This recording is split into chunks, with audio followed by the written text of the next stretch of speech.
After Leeds, we then play Grimsby. So Wednesday night we'll be facing Grimsby Town. Almost certain it was going to be Luton, but that they absolutely deserved their place. Grimsby. It was fantastic from them to see him turn Luton over. It's going to be the first time we ever play Grimsby at St Mary's. Their last visit to us was in 1978. It was. So yeah, I mean, Mark, could we be seeing, in terms of team selection, could we be seeing opportunities for sort of people on the fringe, or maybe some youngsters to get in and maybe prove themselves, or is Sellers going to take the more let's get through and go full strength approach? Boring answer. I think it'll be somewhere in between.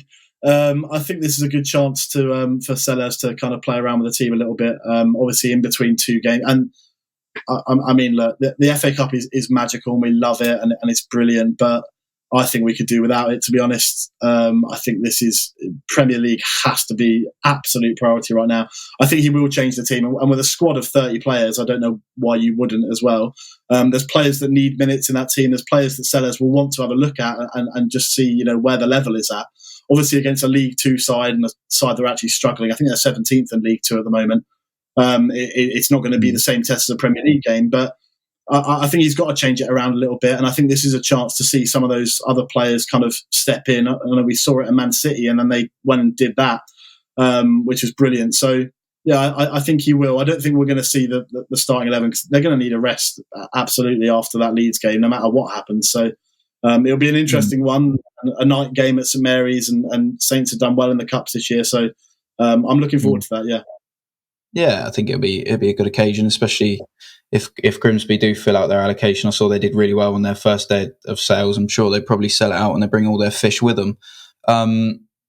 Martin, do you think that Ruben possibly learned a thing or two with regards to the Cups when he played Sheffield Wednesday and what it means to lower teams to really get through? Because lower opposition is always tough, but when it's the FA Cup, I think it's a different animal sometimes, isn't it?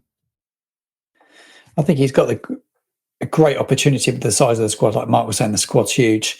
There's a few players that need to be looked after, and there's a few players you wouldn't want getting injured, especially if the result goes well at Leeds and we manage to walk away from Ellen Road with 3 points. Going into that home game against Leicester, there's a few people you want to wrap in cotton wool. James Ward-Prowse definitely being one of those because he ends up playing in so many games. He got rested, didn't he, in the last round of the FA Cup. Romari Lavie, you would definitely want rested, but I think he's got good players to bring in. You've got some outstanding young talent that he can call upon. The Dozy, Aribo's not featured as he's going to need minutes under his belt. Gineppo, they're talking about him maybe going out on loan, aren't they? There's talk of the window still being open in Turkey, so he could go out on loan. But like Mislav Orsic, he's going to need minutes. He's going to need minutes under the lights at St Mary's with the fans there. There's plenty of call upon. It's just getting that mix right, like Mark said. They're just getting the mix right. I'm very much with what Mark has said there. To be fair, yeah. So all he's got to do is get it perfectly right. That's all we're asking.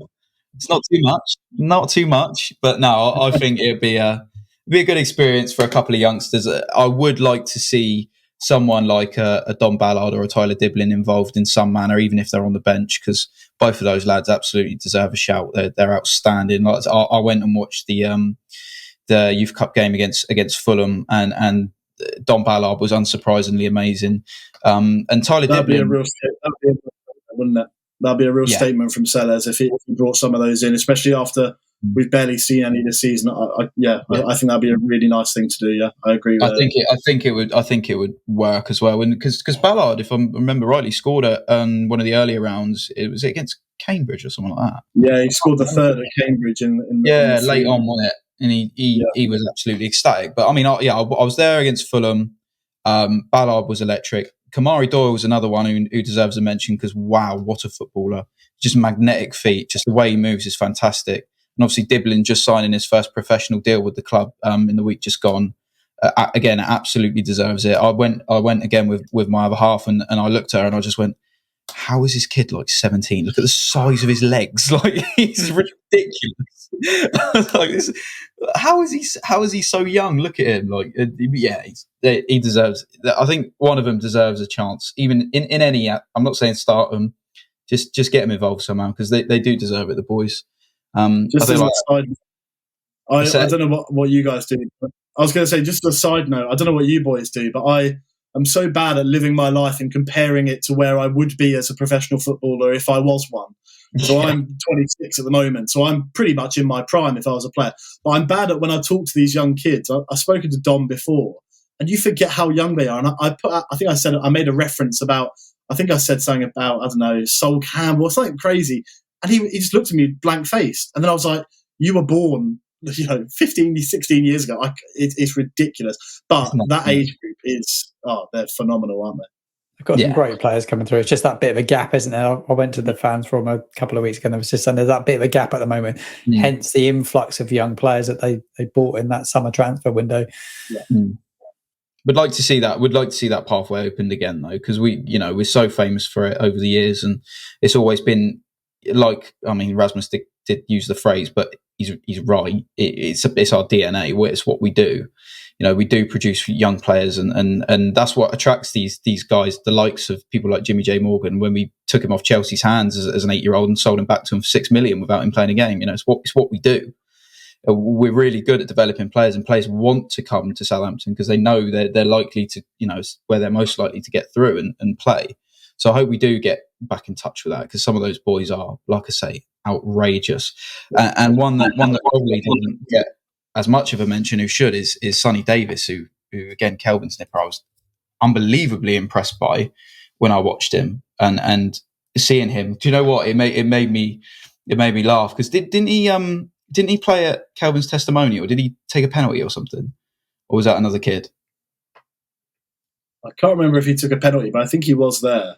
Yeah, whose kid took a penalty at Kelvin Davis' testimonial? Some kid. I thought it was either Sonny or one of his kids took a penalty against him at his testimonial. But one, honestly, seeing him and how mature he is as a player is absurd. Absolutely crazy thinking.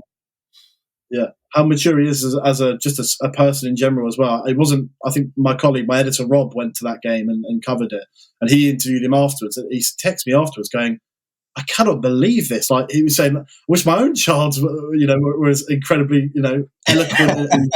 It's amazing. I mean, I don't know if that's down to media training or what, or him having a dad that knows the ins and outs. But absolutely amazing. I was sat sort of near the dugout, and I was watching him, and he was down my side for all of the first half, and he was constantly barking orders.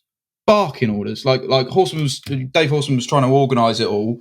Sonny Davis was talking over him all the time, and it's like, it's not like there was a problem. You'd let him go, because everyone sort of was like, I turn around, like, look at him, like everyone knew their place with him. I thought it was brilliant to watch. So yeah, it would be nice to see someone involved in that sort of capacity against Grimsby. I think the job is avoid the banana skin, right? Try and get through, because you don't. Realistically, no one wants to lose if we don't have to. We might be looking at the end of the season and saying, we're going down, but we won the FA Cup, so whatever. Again, trouble you boys for a quick score prediction before we wrap up. And who wants to go first on this? I'll go first again. I'll go with goals as well. I want another clean sheet. I'm craving them now after seeing one for so long.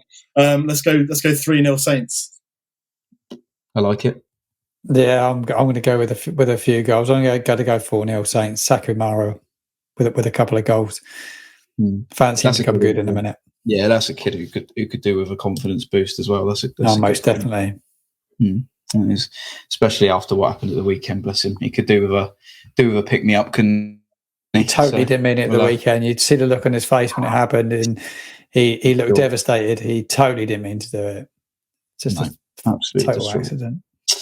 Yeah, we won that one. Hopefully, we'll beat Leeds at the weekend. We'll see, and then onto Grimsby, and then we'll look ahead to I believe it's Leicester Brentford. Is it Leicester Brentford, or is it Leicester Spurs Brentford?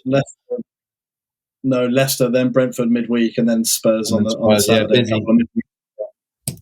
Yeah, busy period. Back at home, and we need to start winning home games. We need to make that place a fortress, but we need the fans behind the picture of a tent outside St Mary's, to be honest, the man I'm going to be down there. You're going to be there a lot, Mark, aren't you? You may as well, man. Either that or Staplewood, one of the two. Yeah. Pitch somewhere up in between. Yeah. Anyway, that's all for this week. Thank you so much for listening. Thank you, boys, for joining me. It's been an absolute pleasure. So thank you very much for that. I will leave the link in the description of the YouTube for anybody who wants to go and check out all the social medias of the chaps today, Mark, Alex, and Martin. Thank you very much, gentlemen, for joining me. Hope to have you again soon. You can catch us you're very welcome. You're very welcome. Always a pleasure. And you can catch us on YouTube. You can catch us on Spotify, Apple Podcasts, Google Podcasts, all your main podcast providers. We come out with a brand new episode every single Friday. So that is all for this week, and I hope to see you again next week. See you later.